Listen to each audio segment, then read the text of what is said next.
You caught me at a bad time. Oh, by the way, welcome to day 5. Day 5. You caught me at a bad time? I have to go to the bathroom. But I suppose I could let you come on in here and I'll make the announcements while I'm sitting on the stool.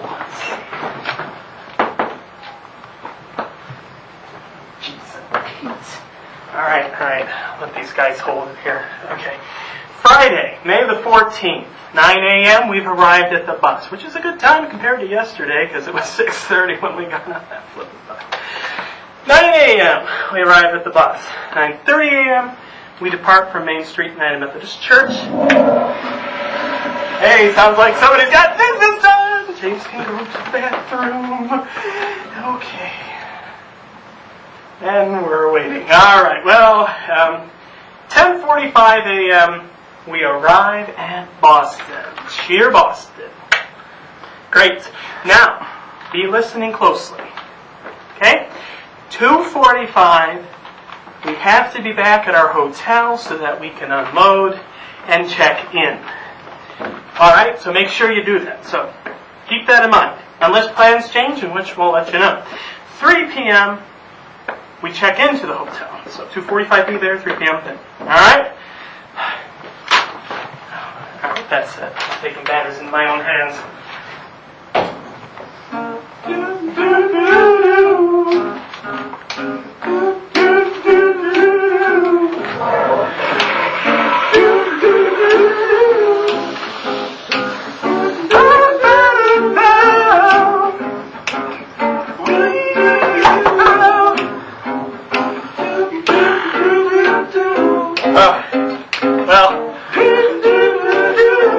Everybody, try to have a good day after that sight. We'll see you later.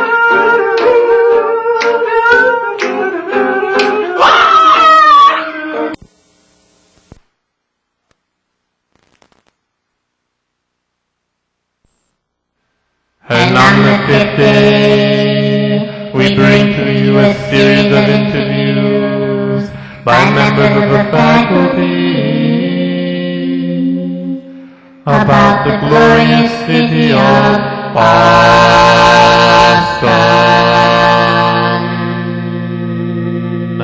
The first story is told by Dr. Munson about a plane trip he had from Boston.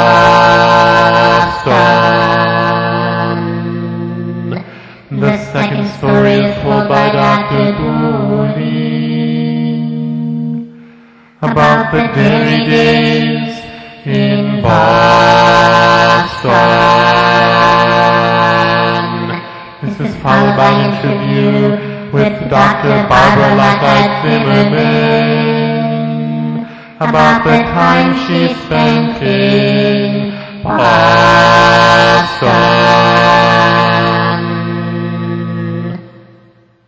Next we have Andrea Pulimenus. He tells a story, giving us a lesson about diction, telling us to pronounce the word Copley instead of Copley. And he tells about a gig he had in Boston.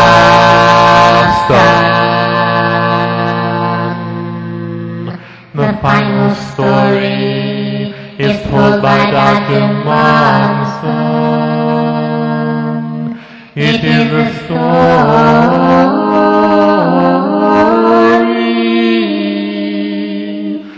of an old girlfriend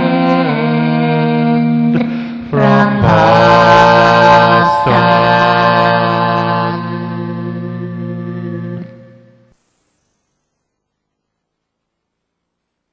I can tell you just one. I took an interview at Boston University about a week before I interviewed at Bowling Green 9 years ago. And as I was getting on the plane to return to Cincinnati, I had the seat in the middle. There was the window seat on my left and the aisle seat on my right. And I I sat down and I noticed a couple in their mid-50s coming my way, and didn't know for sure if they were together or apart. So the woman came in and sat on the window seat, and the gentleman put his luggage on, was putting his luggage in the overhead and ready to get in the aisle seat. And I said to the guy, "Are you two together?" And he said to me, "Well, we're together, but we're apart." And I thought, okay. So I got to thinking about it for another minute. I thought, well, maybe he meant they're together and they just didn't get seats together. So I said to the woman then, "If you would like to change seats with me, I'd be more than happy to do so." And she looked up and snarled at me and said, "Sir, if we wanted to sit together, we would have got seats together." And so I got out my work, I put down the tray, and I just sat there for an hour and did my own business, and that was it. It was a little chilly on that flight from Boston to Cincinnati 9 years ago. That's my Boston story. All the dairies around Boston set up this, I don't know what you call it, like ice cream tasting thing.